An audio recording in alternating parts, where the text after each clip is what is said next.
Today we're going to talk about presidential inaugurations throughout U.S. history. Our first president was George Washington. Washington's inauguration was initially scheduled to take place in March of 1789. However, people were super excited to have the big G, even though my prop is a little g, to get into office because he was the father of our country, and we had just experienced a revolutionary era in which there was unrest in the land. Washington's oath was taken on the balcony of Federal Hall in New York City on April 30th, 1789, in front of cheering throngs of his fellow Americans. He wore a brown suit and white stockings, which he made sure were American made from cloth that came from a mill in Connecticut. It is certain that he leaned down and kissed the pages of the Masonic Lodge King James Version of the Bible on which he took his oath. He may or may not have added to the oath that's prescribed by the Constitution the words, "So help me God." Whatever happened with the Bible while taking the oath, after taking the oath and giving his inaugural address, George Washington left Federal Hall and went to a nearby church to pray. Eventually, this led to another inauguration tradition. Members of clergy have been included in the formal ceremonies for all incoming presidents since FDR's second inaugural in 1937. George Washington retired after 2 terms, which set a precedent that was followed by all of his successors until the 20th century. John Adams is up next. There were some firsts for president number 2, John Adams. For example, he was the first guy to be sworn in by the Chief Justice of the Supreme Court of the United States.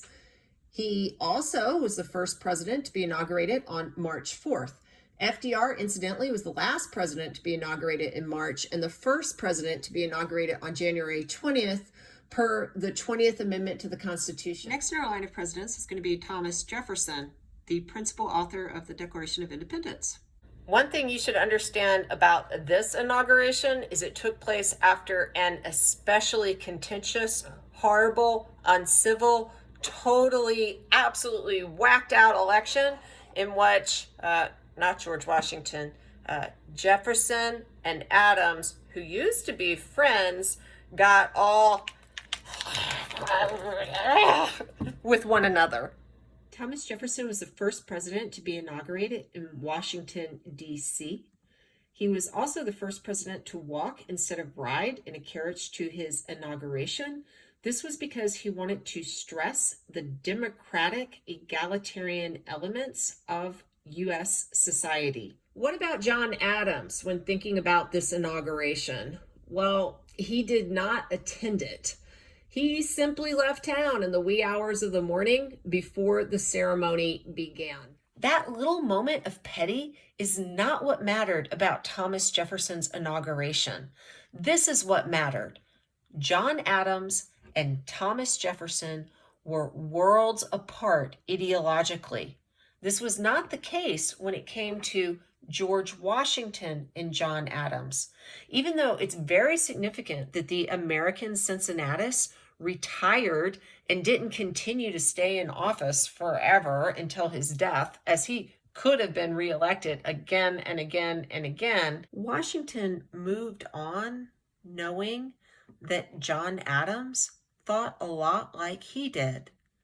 Not so Thomas Jefferson. This is a case of ballots, not bullets. And it is the first transition in which you have opposite teams really passing the baton. Next up is going to be a guy who also won a very contentious, very acrimonious election. He is number 7 in our pantheon of presidents. This is Andrew Jackson, the dude who's on the $20 bill.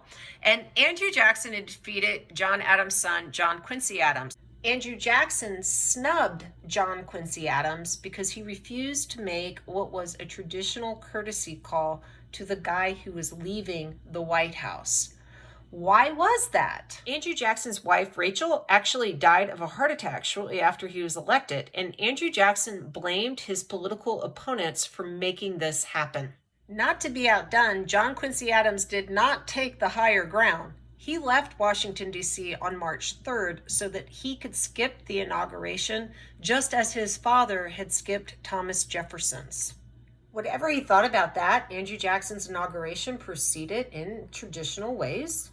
In his inaugural address, he laid out his vision for leadership for the country. Then he mounted a white stallion and rode that down the street through the crowd because that was the only way that he could get through his supporters.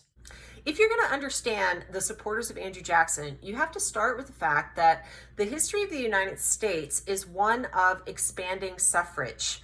By the age of Jackson, more white men had the vote than it had it before. And that's going to include white men who had not had property in the past, who you might think of as of a lower class than, say, someone like Thomas Jefferson. They often felt as if people who were in that upper class looked down on them. Who could really blame them? You had guys like Joseph Story, who's an associate Supreme Court justice, look at Andrew Jackson's first inauguration and say, quote, "The reign of King Mob seemed triumphant. I was glad to escape from this scene as soon as possible," end quote. Now, it is true that the revelers at Jackson's inauguration were very overcome with excitement, and they actually went to the White House. They wanted to celebrate with Andrew Jackson.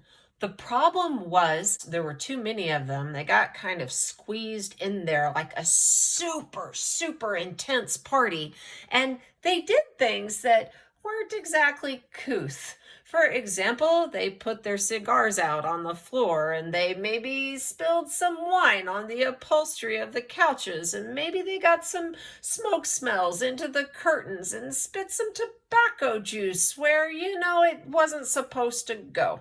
The steward had to take the spiked punch and move it out onto the front lawn, and maybe Jackson even had to crawl out a back window. That's a little unclear, just to get away. Well, some of that is played up to make Jackson's supporters look worse, and some of it is true. Now I'm going to fast forward through a whole bunch of presidents, even overlooking William Henry Harrison, who gave the longest inaugural address in U.S. history out in the cold, which may have caused his death. I want to talk about number 16, Abraham Lincoln.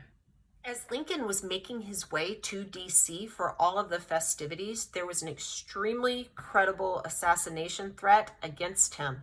So on Inauguration Day, he was in a carriage with James Buchanan, the outgoing president, and completely surrounded by soldiers. Unfortunately, after the inauguration, the United States fell into a horrible, bloody, terrible, and long civil war.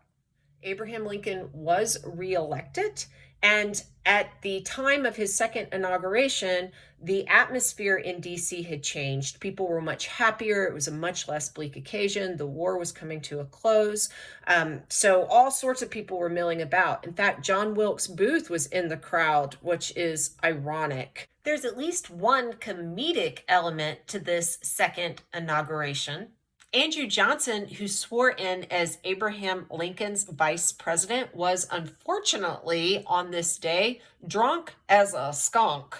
But we're really talking about Abraham Lincoln. His second inaugural address is one of the most famous speeches in all of U.S. history. It's well worth engaging with. Frederick Douglass actually called this second inaugural speech a sacred effort. The country did eventually reunite, though Andrew Johnson, who was president after Abraham Lincoln, refused to go to Ulysses S. Grant's inauguration. Skip into the 20th century, our first progressive era president is a fellow named Theodore Roosevelt. His inaugural parade had all kinds of very colorful people just like him within it. There was a Comanche war chief named Quanah Parker. There's an Apache war chief named Geronimo. There were coal miners who were very grateful to him for work that he had done on the labor unions. There were students and all kinds of other folk who liked this man.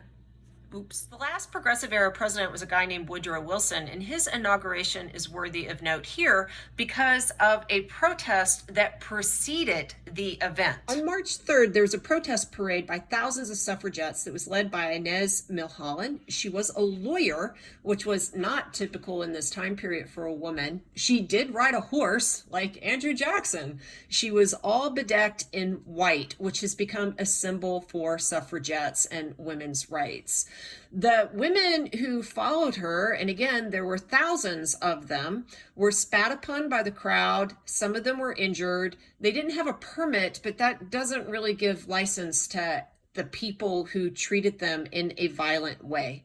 The next day, the actual inauguration day of Wilson was much more typical with no violence. Going into the 30s, we've got FDR. Let me give you my theory about what makes a good inaugural speech. Have you ever gone to a musical and left the play and then thought to yourself, man, I can't remember any of the songs? That is not good. The same applies to inaugural speeches.